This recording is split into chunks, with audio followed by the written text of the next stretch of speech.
All right. In a moment here, you will see an interview with Mr. Bruce Griffey. Now, you've known that we did a interview a while back with Mr. Lashley.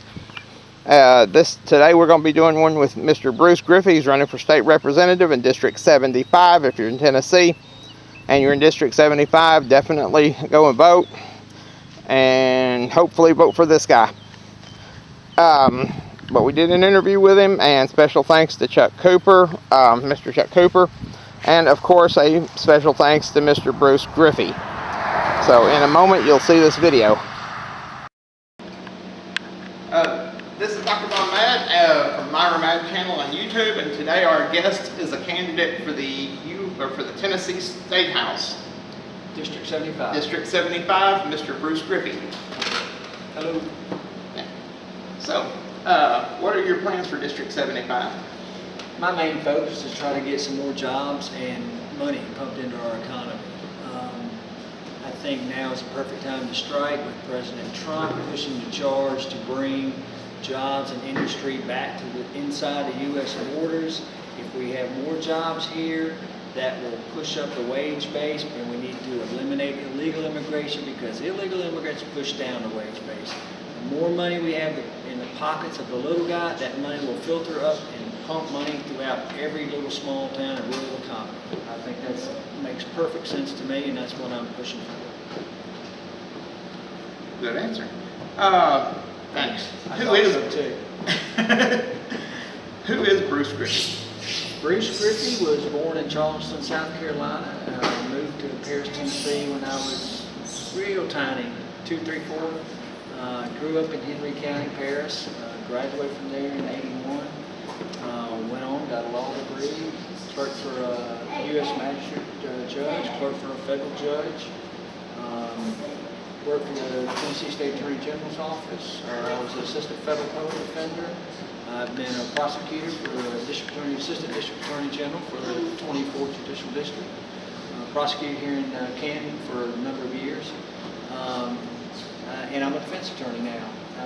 And I'm somebody who cares what happens to our local community. And that's why I'm running. All right. Well, I've got the list here for some of the hot button issues for the area. Sure. Medical cannabis. My dad's physician, my brother's physicians. I'm going to listen to the physicians when it comes to legalizing marijuana, medical marijuana. I'm personally not in favor of it. I think from what I've personally seen and the studies I've seen, I don't know that legalizing marijuana, medical marijuana, really solves any problems. I think that if marijuana relieves certain symptoms, conditions, or pains, I think there's a way to do that without just having smokable marijuana, because they're filtering it now. It's down in pill, tablet form, so forth. I'm going to defer to the experts, the doctors. I'm not a doctor. I don't want to play one on TV, so I'm not going to legislate based upon my personal gut feeling on that. So smoking would be a problem, but maybe using it in some other form, perhaps. I'm going to defer to the docs. Let them make the call. They're the experts. I'm going to rely on the experts. All right. Fair answer. The Second Amendment. I'm a full constitutional carry person. I think we have inalienable Second Amendment rights to protect ourselves and go armed and carry our weapons if we need to protect ourselves and our family. That's it. All right. There's been a lot of controversy, especially in Tennessee, at places like Memphis at Forest Park, about Confederate war memorials. That's probably one of the more difficult and sensitive issues to deal with.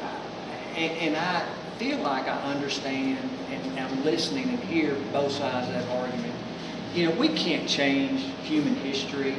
There's so many bad things that have happened in human history, and it's sad, and I know we all regret it, but I don't know of anybody alive today that would advocate for the evils that have happened in the past.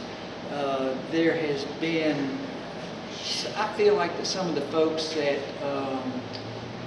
want to maintain the Civil War memorials and statues and so forth, I don't think they're advocating for the evils of slavery or anything like that. I think they're advocating from a position of it was sort of a states' right, sort of a 10th Amendment. You know, the states do have some push off against the U.S. Constitution. You know, there's differences of opinions and views on that. But, you know, the more we learn from history and understand each other, the better off we'll all be. And we're one nation under God, period. Okay? Which is a good segue to the next question, the 10th Amendment. 10th Amendment. The 10th Amendment says what it is, and any of those rights not specifically set out in the Constitution and reserved to the federal government are reserved to the states, you know, and there needs to be some more litigation and I think clarification of the 10th Amendment and the balance of power between the federal government and the state. Good answer. The opioid issue, there seems to be a lot of issues with that. Somebody that we knew actually pretty recently got in big trouble for dealing with that very same thing. My friend that passed away a few years ago had some issues with this even. When I was the Assistant District Attorney General, Charlie and I probably went out, I don't know how many different calls, Charlie, people that overdosed on synthetic fentanyl or opioids, and it's a pitiful, it's a shame. I think the opioids have been marketed as non-addictive, or at least not as addictive as they were marketed to do, but it's quite the contrary. People that are suffering from pain, it's difficult to do anything else when you're suffering from pain. And I'm hopeful that the drug companies can come up with better approaches to deal with pain, and maybe through medicine and technology we can do that. If you get addicted to opioids, it's difficult to do anything else in life because that overtakes your normal thought process, and your brain sets up priorities and functions what you need to do every day and what you're focused on or take care of. And when the medication overrides that normal limbic system or whatever, you're going to have problems. And generally lives spiral down, not up. I think the approach by healthcare professionals, the state licensing board, is probably may have some blame there, some responsibility, and for some of the, maybe even perhaps some of the legislation. And when I prosecuted some cases, I know that I believe it used to be that a physician had to approve each and every single Schedule 2-1 pain medication that was handed out at the pain clinics and monitor everything that was done. I believe the rules and regulations were changed so that a certain percentage of the medical records were reviewed by the actual licensing physician that was supervising the pain clinic. I think that opened the door for abuse, and then there's a financial incentive, which is a big problem. Anytime you get financial incentive for drugs, it's generally a big problem. I have one more question. I didn't notice it on my list, and I may not have mentioned it to you. It's not a huge problem in Tennessee yet. It's more of a problem down closer to the border, but immigration. Immigration. Legal immigration is not the problem. The problem is illegal immigration. And we have, our whole society is set up on a system of law. And you have to follow the law. I'm supposed to follow the law. Everybody's supposed to follow the law.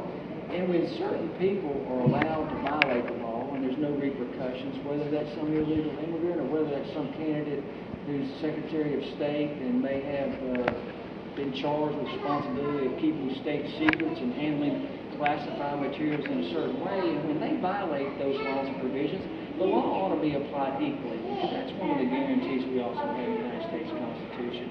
And that infuriates and aggravates me to no end, and I know it does the common folks around here, because how can I go in there and prosecute a case when I have serious concerns in my mind that the laws are not being fairly enforced against everybody equally? It's a big problem, and that's not fair to anybody. So illegal immigration hurts the wages of the lower economic strata in our communities. If they can come in and pay cash or pay minimum wage or some illegal immigrant, why would there be a push or shift up to pay increased wages to those in our communities? We need to stop that, nip it at the bud, 100%. Yeah. Justice, as they say, belongs to all or it belongs to none. There you go. That's it. Any final words, sir? I sure appreciate your vote. I'm running against Mr. Wergo, and I think I can do a better job for him, and I'll be around if you need me. Thank you for the Thank you so interview. much. Appreciate it. This Thank is you. Dr. Glenn Madden from Myra Madden YouTube channel. Don't forget to check us out on Pinterest, Patreon, and Facebook. If you're a Tennessee voter, I'll put his link below. Sounds good. Thank you. And that would be what? www. Here we are. GriffeyForTN.com. Yeah. And Bruce Griffey for State Rep on Facebook. Yep. So, until the next video, and thank you all for watching, and I'll see you guys on the flip side.